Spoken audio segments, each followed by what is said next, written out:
कहने को तो इस धरती पर इंसानों के साथ साथ लाखों करोड़ों जीव जंतु रहते हैं, परंतु बात हमेशा केवल इंसानों के बारे में ही की जाती रही है। और आज परिस्थिति ऐसा है कि हजारों जानवर पूर्णतः विलुप्ति के मुहाने पर आ खड़ी हैं। जीव जंतुओं की कुछ ऐसी प्रजाति है जो इस धरती पर आज आखिरी सांसें ले रही हैं। इसके बाद भी शायद किसी को इन विलुप्त हो रहे जानवरों की परवाह नहीं है, लेकिन इससे हटकर कुछ इंसान ऐसा भी है जो इन विलुप्त हो रहे जानवरों की दुर्लभ तस्वीरें कैद करने के लिए वर्षों से जंगलों और पहाड़ों की खाक छान रहे हैं। इन्होंने अंटार्कटिका के दुर्लभ ध्रुवीय भालू से लेकर मेडागास्कर के अनोखे कछुए तक को अपने कैमरे से जिंदा किया है। कई साल के परिश्रम से ये तस्वीरें हासिल हुई हैं। वो उनके द्वारा ली गई अनोखी तस्वीरों में इन विलुप्त जानवरों को देखकर शायद आपका भी दिल भर आए। नमस्कार दोस्तों, मैं हूं उमा शंकर और स्वागत है आपका इस वीडियो में।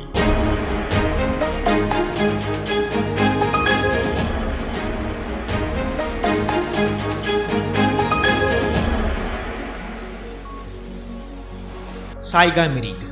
साइगा मिरिग हिरन प्रजाति की एक प्राणी है जो विश्व के 5 देश रूस, कजाकिस्तान, मंगोलिया, तुर्कमेनिस्तान व उज्बेकिस्तान के स्टेपी प्रदेशों में पाया जाता है। दोस्तों, स्टेपी प्रदेश घास के मैदान को कहा जाता है। साइगा बहुत बड़ा जानवर नहीं होता है। इनके शरीर की लंबाई 1 से 1.5 मीटर व ऊंचाई लगभग 60 से 80 सेंटीमीटर तक होता है। इनका वजन 20 से 40 किलोग्राम तक होता है। साइगा की सबसे बड़ी विशेषता है इनके नाक की बनावट, जो हाथी के सूंड जैसे कुबर आकार के होते हैं। प्रकृति ने प्रत्येक प्राणी को जलवायु के बदलते परिस्थिति के अनुकूल ही बनाया है। दरअसल सर्दियों के मौसम में साइगा अपनी लंबी सुराख वाली नाक से हवा को गर्म कर लेता है तथा गर्मियों के मौसम में ये अनोखी नाक फिल्टर का कार्य करता है, जिसके कारण हवा में मौजूद धूल, कण आदि जैसे अपशिष्ट पदार्थों से यह अपने फेफड़े का रक्षा करते हैं। दोस्तों, तस्वीरों में आप देख सकते हैं कि साइगा का सींग कितना अद्भुत है। ऐसा लगता है जैसे किसी अभ्यस्त कारीगर ने इन्हें बारीकी से तराश कर बनाया हो। इनके सींग की यही सुंदरता साइगा के अस्तित्व पर खतरा बना हुआ है। दरअसल कई अमीर लोग इनके सींग को अपने घरों के दीवारों पर टिका कर घर की सुंदरता बढ़ाते हैं। इसलिए ऐसे शौकीन लोगों को प्रकृति का दुश्मन कहना गलत नहीं होगा। वहीं दूसरी ओर साइगा की सींग से टूटी हुई हड्डी को जोड़ने का औषधि बनाया जाता है। यही कारण है कि पिछले कुछ दशकों से इनका बर्बरतापूर्ण शिकार होता रहा है। इसके अतिरिक्त स्टेपी भेड़िए भी अपनी भूख मिटाने के लिए साइगा पर नजर बनाए रखते हैं। यदि इनके संरक्षण के लिए वर्तमान में कोई सकारात्मक कदम नहीं उठाया जाए तो शायद यह प्रजाति कुछ ही वर्षों में धरती से विलुप्त हो जाएंगे। पेंगोलिन। पेंगोलिन फोलिडोटा प्रजाति का एक स्तनधारी प्राणी है जिसे हिंदी में वज्र सल्क कहा जाता है। इसके शरीर पर केराटिन से निर्मित सल्कनुमा संरचना होती है, जिसके कारण इन्हें अन्य शिकारी जानवरों द्वारा खतरा महसूस होते ही ये अपने पूरे शरीर को समेटकर उन सल्क में छिपा लेते हैं, जिसके बाद खतरनाक से खतरनाक शिकारी जानवर भी इनका शिकार नहीं कर पाते हैं। प्रकृति द्वारा दिए गए यह सल्क पेंगोलिन के लिए एक बेहद सुरक्षित कवच के रूप में कार्य करता है। पेंगोलिन विश्व के कई देशों में पाए जाते हैं। इसका आहार मुख्य रूप से चींटी और दीमक है। भारत में पेंगोलिन की जो प्रजाति है उसे मेनिस करासिकोडाटा कहा जाता है, जो शुष्क क्षेत्र, उच्च हिमालय व उत्तर पूर्व को छोड़कर व्यापक स्थानों पर पाए जाते हैं। WWF इंडिया की रिपोर्ट के अनुसार भारतीय प्रजाति के पेंगोलिन बांग्लादेश, पाकिस्तान, नेपाल व श्रीलंका में भी पाए जाते हैं। इनके विलुप्त होने का खतरा 2 प्रकार से आंके जाते हैं। पहला ये कि कुछ लोग अशिक्षा के कारण अंधविश्वास में फंसकर रोग निवारण के लिए इनके अंगों को खा जाते हैं। वहीं दूसरी ओर चीन में भी पेंगोलिन के खाल व मांस से दवा तैयार किया जाता है तथा चीनी लोग इन्हें सहज रूप से भी शिकार कर अपने आहार में शामिल कर लेते हैं। विश्व वन्य जीव कोष के रिपोर्ट से पता चलता है कि पिछले कुछ दशकों में पेंगोलिन की संख्या में भारी गिरावट आई है। इसलिए पेंगोलिन की कुछ प्रजातियों को रेड लिस्ट में सूचीबद्ध किया गया है, जिनके संरक्षण के लिए मुहिम चलाई जा रही है। Philippine eagle. दोस्तों, फिलीपीन ईगल, जिसका वैज्ञानिक नाम पिथेकोफेगा जेफरी है, यह एक्सीपिटरेड चील प्रजाति का एक प्राणी है जो फिलीपीन के जंगलों में पाया जाता है।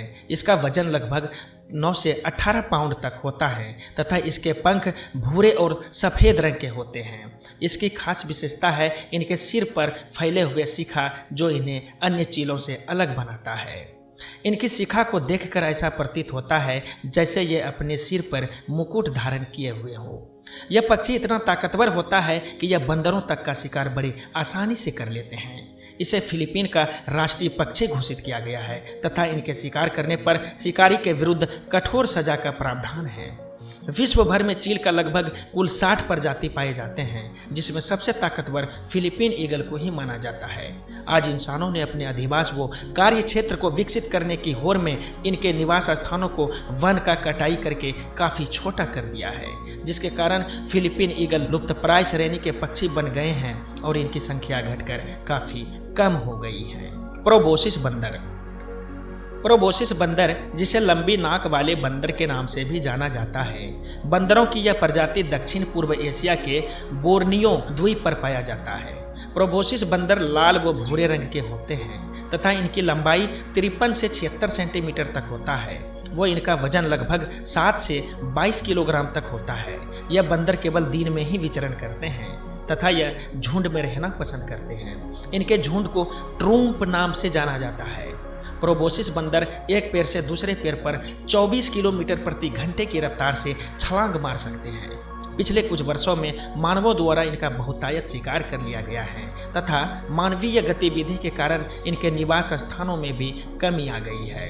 आज प्रोबोसिस बंदरों की संख्या महज 7,000 के आसपास ही रह गई है।